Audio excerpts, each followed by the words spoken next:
सवाल सुन लीजिए, 5 करोड़ मतदाता जो निकले वोट डालने के लिए, वो तो उस प्रणाली में विश्वास रखते हैं ना। उनके तो चेहरे का मिलान हुआ होगा, उनका वोटर आईडी कार्ड देखा गया, उन्होंने वोट किया। सबका जवाब देना पहले। सब फर्जी कैसे हो सकते हैं? सुधांशु जी बहुत झूठ बोलते हैं, खूब झूठ बोलते हैं, इतने कॉन्फिडेंस से बोलते हैं कि सत्य को घबराहट होने लगती है। अरे यार यही सही है। इन्होंने एक दिन और बोला था, उस दिन नहीं बोल पाया था। आपने कहा चुनावी धांधली में इंदिरा गांधी को बता। और क्या झूठ बोलना है आप? चुनाव में तो सुन तो लीजिए, एक एजेंट जिनको सरकारी तनख्वाह मिलती थी, धांधली चुनाव को नहीं थे। सुन लीजिए सुन लीजिए सुन लीजिए, अरे सुन लीजिए, कोई रिगिंग नहीं हुई थी, कोई बूथ कैप्चरिंग नहीं हुई थी, कोई उस दिन तक पैसे नहीं बांटे गए थे, कोई गुंडे नहीं हुई थी, कोई फर्जी वोटिंग नहीं हुई थी। अरे सुन तो लीजिए, अरे सुनिए, टेक्निकल मामला था, सुनिए। अरे बीच में नहीं, एक टेक्निकल मामला था। चुनाव का एजेंट कोई स्टाफ या सरकारी कर्मचारी नहीं बन सकता है। गलती से जानकारी बगैर जो भी रीजन हो वो बने थे, इसलिए हुआ था। कोई जो भी हो, यशपाल कपूर, जो भी हो सीधे चुनावी सभा में। अरे हाँ, अरे सुनिए प्रधानमंत्री का अरे सुनिए, इस्तीफा भी दिया था। सुन लीजिए, इस्तीफा भी दे चुके थे वो। सुनिए, हम उसमें नहीं जाना था, आपके झूठ को उजागर करना था। मैंने उजागर किया। सुनिए, आप बता रहे हैं भ्रष्टाचार, जिसको आप हमारे प्रधानमंत्री आपके भी हैं, कहते थे ये 20,000 करोड़ का घोटालेबाज है, 40,000 करोड़ का है। 40 लोग हैं जिनके पीछे देश की सारी एजेंसियां रोज उनके ग्रिल कर रही थी, बुला रही थी, पूछताछ कर रही थी, पकड़ने की बात कर रही थी। वो सब बीजेपी में आ गए और सब मंत्री बन गए। सबसे जांच पड़ताल खत्म हो गई, क्योंकि भ्रष्टाचार भाजपा का शिष्टाचार है। मेरे साथ आ जाओ, शिष्टाचारी हो जाओगे, बाहर रहोगे तो भ्रष्टाचारी होगे। मोदी जी जिसको बोलते थे उसको इन्होंने अपने पार्टी में ज्वाइन करा के उसको अपना डिप्टी सीएम सब कुछ बनाया। आदर्श की बात ये करेंगे, आदर्श की बार बार मैंने कहा है। सुनिए, रोहनिया का जिक्र छूट गया, रोहनिया का पूरा कीजिए। लिखी हुई स्क्रिप्ट अरे पढ़ी, अभी रोहनिया आया नहीं। नहीं, पॉइंट जो आप झूठ बोले हैं वो लिखा हूं। नब्बे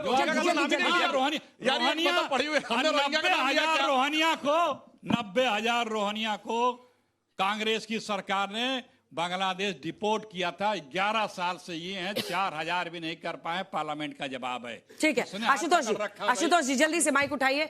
लेकिन लड़के चुनाव जीत कर ही आपको लोकतंत्र में अगर बदलाव करना है, ये चुनाव आयोग की गलती, उसकी गलती, अब तो इसकी आदत हो गई। जहां जहां पे हारते हैं वही यही तरीका होता है। कर्नाटक में सब कुछ ठीक रहता है। सवाल है कि आपको चुनाव लड़ना होगा, आपको चुनाव में बीजेपी की रणनीति को पछाड़ना होगा।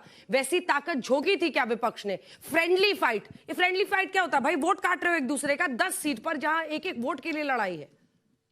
देखिए, मुझे लगता है कि जो कांग्रेस और भारतीय जनता पार्टी के बीच में जो रेटरिक्स हो रही है, इसमें सबसे दुखद पहलू यह है कि बिहार की स्थिति इतनी खराब क्यों है कि अगर वो एक इंडिपेंडेंट देश होता तो दुनिया का 12वां सबसे गरीब देश होता।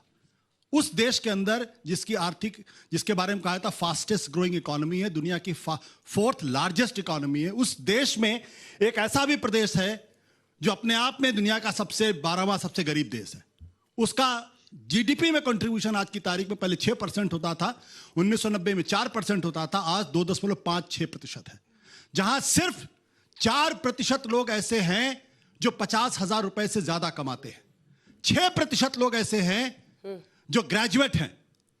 96% वो लोग हैं जिनके पास कोई व्हीकल नहीं है, 2 व्हीलर भी नहीं है। और उन लोगों में सबसे खराब स्थिति उनकी है जो इकोनॉमिकली बैकवर्ड है, शेड्यूल कास्ट है, शेड्यूल ट्राइब है।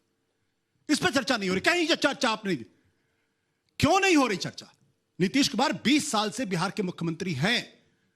क्या पर कैपिटा इनकम में वो 2 पायदान भी ऊपर नहीं ला सकते थे अपनी सरकार को?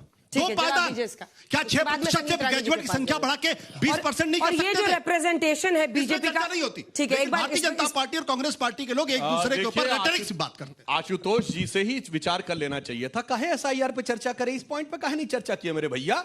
और उसके बाद मेरे ऊपर क्यों हमला कर रहे हैं भाई? जाके इमारतें शरिया का कार्यक्रम कर रहे हैं। सुधांशु जी, आप मेरे ऊपर क्यों हमला कर रहे अरे भैया, हैं? मेरे नजर में तो कांग्रेस मैंने बीजेपी आपसे दोनों ही कहा ना, कैसी है। आपके जैसे विश्लेषक से उन्हें विचार लेना चाहिए था, मगर वो जाके मलेशिया और कोलंबिया के विश्लेषकों से विचार लेते हैं, ये समस्या हो जाती सुधांशु है। जी, आप मेरे अन्यथा- सवाल का जवाब दे दीजिए। हाँ, मैं जवाब दे रहा हूं।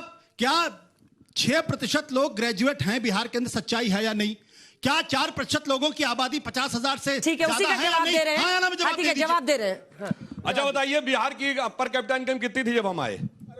अरे सर, यही तो पढ़े लिखे सर, मैं यही तो मैं आपसे पूछ रहा हूं। उस वक्त भी सबसे अंतिम पे था, आज भी सबसे अंतिम पे $833। ठीक है, आप लगातार मत अब बोलिए। मैं बताना चाहता हूं, बिहार की पर कैपिटा इनकम 6,700 रुपए थी, आज 69,000 रुपए हुई है, 10 गुनी बढ़ी है। तेलंगाना की बिहार कितनी में बढ़ी है? स्थिति- सर, आप तेलंगाना की कितनी बढ़ी है? आप टर्न पे बोलिए। और इतना ही नहीं था, मैंने जैसे बोला, बिहार में एक चुनाव ऐसा नहीं था। भी बता दो कितना है। भैया बिल्कुल सुनिए तो, बिहार बीच में में माइक के बिना आवाज नहीं जाती एक तो, और रुक जाइए, रुक जाइए, लेट हिम आंसर। दूसरा, बिहार में पता है केवल 22% बिजली का कवर था, और बिजली आती थी केवल 3 से 6 घंटा।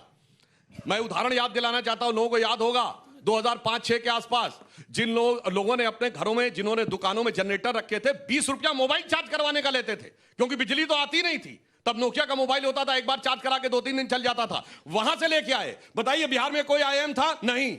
आईआईटी थी? नहीं। एम्स था? नहीं। केवल 6 मेडिकल कॉलेज थे, वो भी 1990 से पहले बने हुए। लालू प्रसाद यादव जी के जमाने में कोई नहीं था। आज 15 हो चुके हैं, 22 और बन रहे हैं। हर जिले में एक मेडिकल कॉलेज होगा। आज पटना में एम्स है, दरभंगा में एम्स बन रहा है, और इसके साथ आईआईएम गया हो गया है, आईआईटी पटना है। इसीलिए मैं बताना चाहता हूं, और 4 जगह रागी जी, रागी जी, रागी जी। अंजना जी 10 सेकंड दोनों को दे रहे, बोल। मगर कुल मिला के मैं कहना चाहता हूं, वो बिहार जहां की लड़की के लिए अपनी जान और सम्मान की रक्षा का सबसे बड़ा सवाल होता था, आज बिहार महिला रिप्रेजेंटेशन, पुलिस में भारत का सबसे अधिक महिला रिप्रेजेंटेशन वाला राज्य है। अंजना, 10 सेकंड, सिर्फ 10 सेकंड बिजली वाले पे, सिर्फ 10 सेकंड। देखिए, जो हमारे सारे बच्चे यहां बैठे हुए सब समझदार लोग हैं। रिलेटिव डेटा होता है, पर कैपिटा जो पावर अवेलेबिलिटी है, all India per capita power availability है 1221 किलोवाट। मालूम है बिहार में कितना है? मालूम है? कोई गेस कर सकते हैं आप लोग? 373.4, 1/4। तो यही तो हिंदुस्तान- चैलेंज है कि उसके बावजूद अखिलेश जी आप पर भरोसा लोग क्यों नहीं करते हैं? उसके बावजूद आप क्यों नहीं विकल्प बन पाते? यही तो सवाल है। एक दो झूठ और बता दूं। इन्होंने बता दो नाम तो अभी पता इन्होंने नहीं कहा कि बिहार में 30% बिजली थी। 22 नहीं थी यार, सुनते भी नहीं हो भाई। वही जो खड़े हम होके बढ़ा के बताने बता रहे हैं, सुन लीजिए। इन्हीं के आदरणीय प्रधानमंत्री, जो मेरे भी हैं, जब प्रधानमंत्री बने थे, लाल किले से भाषण में कहा था, इस देश में हर गांव में बिजली पहुंच चुकी है। 2005 बोला था, अरे सुनिए, सुनते नहीं हो 2000, 30% अरे सुन तो 22% लीजिए। बोल रहे हैं, मैंने अरे तो 2005 कांग्रेस बोला, हमारी सरकार आ रही अरे फिर बोले आप। अरे 2005 बोला था भाई। आप प्रधानमंत्री जी को 14 में किया, फोन करने लगे। किसने किया? झूठ ये बोल रहे हैं, पकड़ लिया गया। बीच में ये बोलते झूठ पकड़ा दो, शोर मचाओ। भैया हमने तो अरे सुन लो, सुन तो लो। इनके प्रधानमंत्री जी ने स्वयं कहा, कांग्रेस की ग्रामीण विकास विद्युतीय योजना ने बिजली हर गांव हर घर पहुंचाया। और सिर्फ मोदी जी ने लाल किले से बोला था सिर्फ 18,000 गांव बचे हैं। ये मोदी जी का बयान। कांग्रेस ने अरे पहुंचाया, सुन तो, बोला ना, बोलो। अरे लाल किले से बोला ना, कांग्रेस ने पहुंचाया। मेरे फिर झूठ। प्लीज पकड़ लिया गया, प्लीज झूठ। सुनिए बोलिए, बोला था। बीच चैलेंज करता हूं, अरे बोला रुकिए, होगा। मैं आपकी झूठ बात बोल रहे हैं आप। अरे सुनिए तो, अरे बोलिए, बोलिए, सुनिए तो, बोलिए। अरे रुक, बोलिए, अरे दो बोलिए। मिनट रुकिए। बोलिए तो अरे कांग्रेस दो का नाम मिनट लिए थे। रुकिए, कांग्रेस का नाम लिए थे क्या? ये चिल्ला के कुछ भी बोल रहे हैं। चिल्ला के अपना कांग्रेस ने बोला था, मैं अपना बयान वापस लूंगा, नहीं तो आप वापस लीजिए। अखिलेश जी, लाल किले से बोला कि कांग्रेस ने पहुंचाया। झूठ। ये गलदोजाई बेईमानी अखिलेश जी, सुनिए, सुनिए। अच्छा सुनिए, एक मिनट सुनिए, एक सेकंड। पर आप सवाल का तो जवाब ही नहीं दे रहे ना। झूठ न जाने। मतलब साल दर साल, चुनाव दर चुनाव, अरे समझ उसका सुनिए ना, उसी का इन्होंने ये किया, ये वो नहीं कर रहे, ये नहीं कर रहे मैं हैं। उसका जवाब आपकी एक सेकंड- स्ट्रैटेजी क्या है? 1 सेकंड में दे रहा हूं, सुनिए। अपनी स्ट्रैटेजी तो इन्होंने बताइए। मोबाइल चार्जिंग का जिक्र किया। कांग्रेस के समय 20 रुपए में मोबाइल रिचार्ज होता था। गरीब से गरीब घर के लोग, अरे रुकिए बीच में, अरे रुकिए भाई, फिर वो चिल्लाने लगे। आज मिनिमम 400 रुपए का होता है, 400 रुपए का मोबाइल चार्ज होता है। और वो भी, अरे वो भी, अरे सुनिए, अरे तो मैं ये भी, हाँ ये भी बता रहा हूँ कि किस तरह से आपने लूट की है। 20 रुपए की अरे यार ये डिस्टर्बिंग एलिमेंट जो है, देखिए, चोर मचावे शोर, चोर मचावे शोर।